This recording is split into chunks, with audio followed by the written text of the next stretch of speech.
మనం అవసరమైతే వేల మంది అయినా సరే ఎటువంటి పెద్ద కార్యక్రమాలు చేసేందుకు కూడా మీరు కూడా తయారు ఉండండి. ఎక్కడికక్కడ ప్రభుత్వం స్తంభించలే సాధ్యమైతే తప్పితే మామూలు కాదు.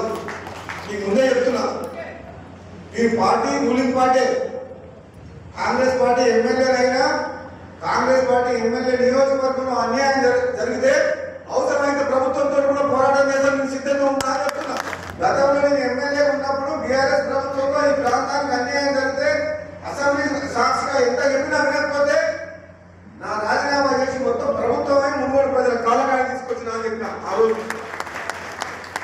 నేను రాజీనామా చేయకపోతే వచ్చిన ప్రభుత్వం మీ సౌండ్పల్లి నారాయణపూర్ రోడ్ అవునా, సౌండ్పల్లి వందపల్లి ఆసుపత్రి అవునా, మీ గట్టుపల్లి మండలం అవునా, చండూరు రెవెన్యూ డివిజన్ అవునా, శివనగూడెం రిజర్వాయర్ భూ నిర్వాసితులకు పైసలు వచ్చినా, ఈ డెవలప్మెంట్కి నిధులు వచ్చినా మున్గోడుకు రాజీనామా చేస్తే అప్పుడు కదిలిండు.